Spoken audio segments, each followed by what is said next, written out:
40-an daerah berpotensi akan menggelar pilkada ulang jika Kota Kosong menang melawan calon tunggal. Dalam rapat yang digelar hingga dini hari, Ketua Komisi 2 DPR RI Ahmad Doli Kurnia menyampaikan kesimpulan sementara tersebut. Jika Kota Kosong menang, maka pemilihan gubernur dan wakil gubernur, bupati dan wakil bupati, serta wali kota dan wakil wali kota diselenggarakan kembali pada tahun berikutnya, yakni 2025. DPR juga mengkaji berbagai konsekuensi dari Pilkada 2024 melawan Kota Kosong.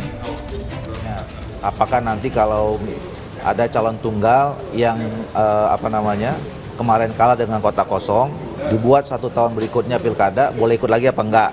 Nah itu kan nanti semua konsekuensi itu harus dibicarakan nanti di sini. Gitu. Jadi yang penting nanti kesepakatan pertamanya itu kapan kita melaksanakan pilkada ulangnya kalau misalnya yang menang Kota Kosong. Karena kalau di dalam undang-undang itu kan disebutkan di situ bisa dilaksanakan tahun berikutnya atau pada pilkada berikutnya gitu.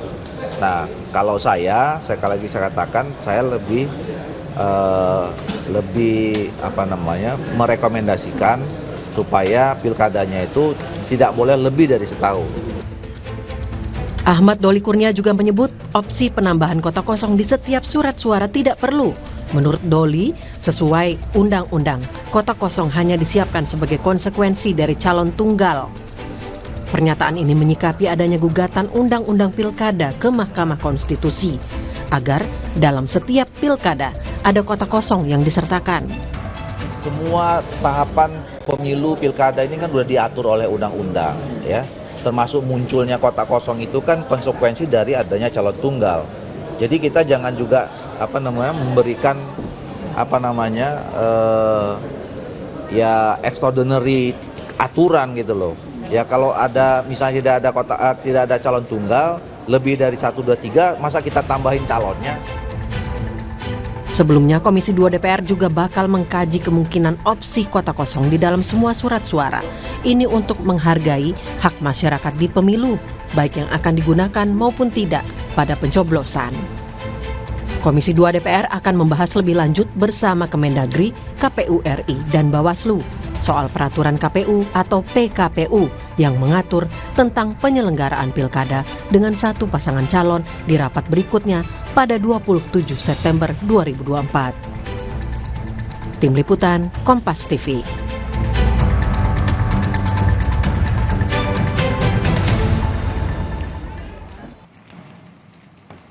Saudara, DPR dan KPU sepakat jika Kota Kosong menang dalam Pilkada 2024, maka daerah itu akan kembali menggelar Pilkada ulang pada 1 tahun berikutnya atau 2025. Lalu bagaimana nanti pelaksanaannya?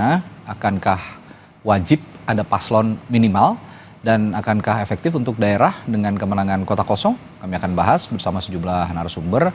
Namun yang sudah hadir dulu di studio, kita sapa pakar sekaligus dosen pemilu di Universitas Indonesia, Mbak Titi Anggreni. Selamat pagi. Pagi, Titi, Mas Radi. Sehat ya? Alhamdulillah sehat. Oke. Tapi sebelumnya selamat ulang tahun dulu. Oh, terima kasih. Ya, tadi malam juga kita sudah merayakan ulang tahun Kompas yang ke-13. Terima kasih sebelumnya, Mbak Titi. Topik kita pagi hari ini masih bahas soal pilkada yang diisi banyak oleh calon tunggal. 41 ya? 41. Finalnya 41 daerah, 1 provinsi, dan 40 kabupaten kota. Nanti juga kita akan bahas dengan narasumber lain yang akan bergabung melalui sambungan virtual. Tapi kita akan bahas dulu dengan Mbak Titi. Mbak Titi, kalau ada 41 yang ya kita nggak mau semua sebenarnya benar-benar menang Kota Kosong supaya ada dinamikanya begitu kira-kira. Tapi kalau ini terjadi di 41 daerah itu, apa yang terjadi selanjutnya? Maksud saya 1 tahun berikutnya akan pilkada ulang dan apakah itu akan mengganggu proses pemerintahan di berbagai daerah itu? Ya, tadi saya sempat mendengar dari pernyataan Pak Idam, sejumlah daerah itu sedang ada proses sengketa di Bawaslu terkait dengan pendaftaran calon baru di masa perpanjangan. Ya. Kan sempat ada beberapa yang menimbulkan perselisihan karena dianggap tidak sesuai prosedur, yang silonnya tidak bisa diakses atau pendaftarannya ditolak. Mudah-mudahan ini proses di Bawaslu bisa mengurangi jumlah daerah yang calon tunggal. Kalau sekarang kan 41 ya. 41 itu 1 provinsi, 35 kabupaten dan 5 kota. Ya. Nah, bagaimana kemudian kalau di daerah calon tunggal, lalu calon tunggalnya kalah? Kita punya satu kali pengalaman di Kota Makassar. Kalau Kota Makassar itu kan diulang, dia Pilkada 2018, diulang kembali di 2020 karena pada waktu itu Pilkada serentak terdekat di 2020. Nah kalau sekarang itu 1 tahun berikutnya, itu aturan di pasal 54D ayat 3 Undang-Undang 10 2016. Yang diulang itu bukan hanya hari pemungutan suaranya, tapi ini pemilihan yang diulang. Kalau pemilihan yang diulang berarti keseluruhan tahapan diulang. Ada kampanye dan segala macamnya ya? Dimulai dari pemutahiran data pemilih, karena hari pemungutan suaranya bergeser. Artinya ada pergeseran jumlah pemilih, pendaftaran calon, lalu juga kampanye, pemungutan suara, sampai kemudian rekap dan penetapan hasil. Nah, artinya kan di daerah itu kosong kepemimpinannya. Betul. Secara serta-merta akan diangkat penjabat. Kalau gubernur dia penjabat yang pada tingkat JPT Madya, lalu kalau kemudian kabupaten kota, bupati wali kota JPT Pratama. Kalau gubernur oleh presiden, kalau kalau bupati wali kota penjabatnya oleh Menteri Dalam Negeri. Jadi tidak ada kekosongan, hanya saja memang bukan kepemimpinan yang definitif. Memang tidak ada kekosongan, tapi ini diisi oleh PJ. Tapi yang menarik adalah ketika pemerintahan baru ini yang nanti akan dilantik 20 Oktober itu menunjuk PJ-PJ ini. Nah, kalau di era Presiden Jokowi kan kita tahu ya, PJ-PJ itu banyak sekali ditunjuk yang tidak mesti harus dari daerah itu gitu ya. Ada yang misalnya pejabat di Polri, ada yang dari TNI dan segala macamnya. Nah, kalau Mbak Titi melihatnya kalau ke depan pemerintahan yang baru, PJ-PJ yang diangkat apakah masih sama dengan pemerintahan sebelumnya atau kira-kira akan ada perubahan nih nanti? Ya, ini daerahnya tidak sebanyak penjabat pada kurun 2022 sampai 2024. Ini limitatif kalaupun misalnya let's say semuanya begitu ya, walaupun tidak mungkin 41 itu terbatas, tapi saya kira Pak Prabowo ini kan pilkada serentak agenda kolosal politik terbesar di bawah kepemimpinan baru. Pengangkatan PJ akan dikedepankan bagi daerah yang bisa mengakselerasi program-program dengan pemerintahan baru. Jadi orientasinya lebih kepada bagaimana ini kan dia akan memimpin di awal juga kepemimpinan presiden baru kita. Jadi orientasinya lebih pada menjaga koherensi antara program di pemerintahan nasional dengan daerah. Jadi saya kira tidak akan politis ya. Akan politis ya. Kemarin itu luar biasa karena setengah lebih dari daerah dipimpin oleh PJ dan banyak kontroversinya harus diakui. Karena menghadapi pemilu juga pada saat itu jadi banyak publik juga menganggap bahwa wah ini penunjukan PJ ini banyak yang politis. Tapi kan sekarang pemerintahan baru tidak ada tendensi apapun lah ya kira-kira. Seharusnya. Jadi tatanan pemerintahan di daerah di 41 daerah ini juga sepertinya akan bisa ditangani dengan baik. Saya akan berangkat ke masalah berikutnya, masalah cost Mbak Titi. Kalau memang ada pilkada ulang tentu ada cost karena tahapannya semua diulang seperti yang Mbak Titi tadi bicarakan. Apakah kesanggupan postur anggaran untuk pemilu kita sudah siap sebenarnya sejauh ini? Iya. Tidak ada pilkada ulang kalau calon tunggal yang menang pun daerah harus bersiap kalau ada perintah pemungutan suara ulang dari Mahkamah Konstitusi. Jadi ini bukan sesuatu yang kita betul-betul baru ya. Contohnya saja di 2020 Mas Radi, itu Yalimo sampai 2 kali pemungutan suara ulang. Lalu juga ada Nabire yang bahkan harus diulang dengan pemutahiran data pemilih. Jadi pengalaman-pengalaman ini memang harus diantisipasi. Apalagi ini soal hak konstitusional warga negara yang difasilitasi oleh undang-undang dan mestinya juga sudah diantisipasi oleh penyelenggara pemilu kita. Jadi tanggung jawabnya bukan hanya oleh daerah tapi negara. Karena di undang-undang kita, di undang-undang pilkada, pembiayaan pilkada itu juga dapat ditopang oleh APBN. Jadi kalau ada problem, hambatan pembiayaan di daerah, negara harus hadir. Dan di situ dimungkinkan menurut undang-undang pilkada kita.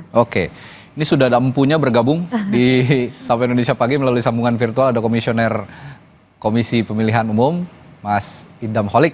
Selamat pagi, Mas Idam. Selamat pagi, Mas Idam. Ya.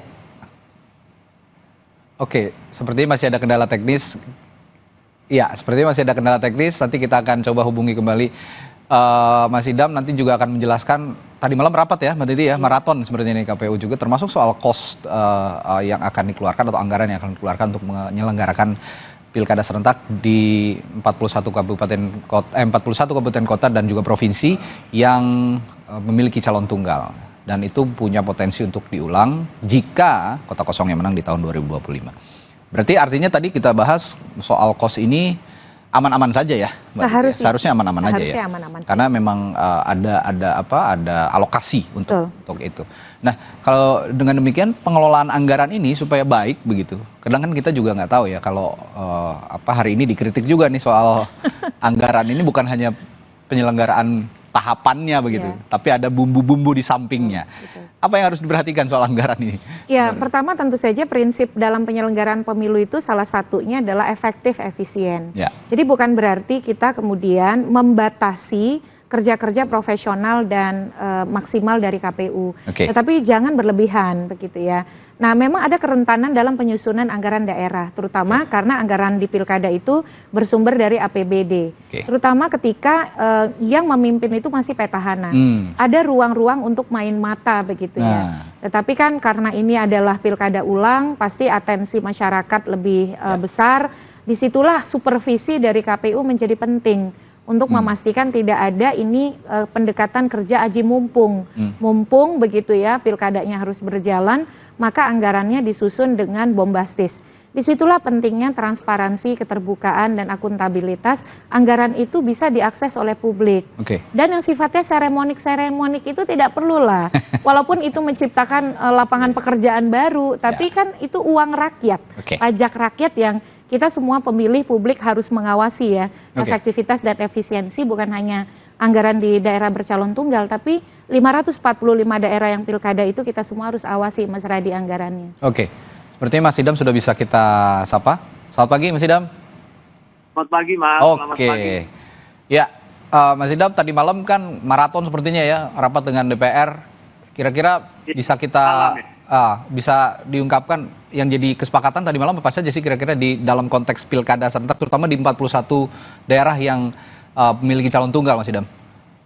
Pada tanggal 10 September 2024, kami dijadwalkan melakukan konsultasi berkenaan pasal 4D ayat 3 atau berkenaan dengan pengulangan penyelenggaraan pilkada apabila kota kosong mendapatkan suara lebih dari 50%. Dalam rapat konsultasi tersebut disepakati pelaksanaan pilkada yang diulang itu akan diselenggarakan 1 tahun ke depan, ya, sesuai dengan pasal 54D ayat 3. Dan dalam rapat konsultasi tersebut juga itu ditegaskan bahwa KPU harus segera menyusun jadwal tahapan untuk pilkada yang diulang akibat kota kosong mendapatkan dukungan suara lebih dari 50% dan diharapkan penyelenggaraan pilkada yang diulang tersebut tidak lama, mudah-mudahan bisa sampai dengan 6 bulan atau 8 bulan. Dan saat ini KPU sedang melakukan kajian, susun jadwal tersebut ya, dan tentunya KPU komitmen agar menyegerakan diselenggarakannya pilkada ulang tersebut karena kota kosong mendapatkan dukungan suara lebih dari 50%. Tadi Anda menyinggung juga soal tahapan begitu ya, Mas Idam. Bagi KPU alur yang ideal untuk waktu pelaksanaan yang efektif untuk 41 daerah yang diisi oleh calon tunggal ini bagaimana sebenarnya? Pelaksanaan pilkada tentunya juga harus memperhatikan yang namanya electoral dispute atau dalam hal ini perselisihan hasil pemilu di Mahkamah Konstitusi berdasarkan pada peraturan Mahkamah Konstitusi nomor 3 tahun 2024 pasal 4 dijelaskan bahwa pemantau bisa menjadi pemohon. Ya, pemantau bisa jadi pemohon di dalam pilkada atau kalau sekiranya kota kosong mendapatkan suara lebih besar daripada calon tunggal, maka calon tunggal itulah yang akan melakukan gugatan ke Mahkamah Konstitusi. Jadi dengan demikian, penentuan jadwal untuk pilkada yang diulang tersebut itu harus memperhatikan registrasi perkara permohonan PHPU kada di Mahkamah Konstitusi. Dan berdasarkan pada peraturan Mahkamah Konstitusi nomor 4 tahun 2024, itu tanggal 7 Januari 2025 itu dijadwalkan Mahkamah merilis buku register perkara konstitusi atau BRPK yang dimana menjelaskan daerah mana saja yang perkara perkara perselisihan hasil pilkadanya diregister.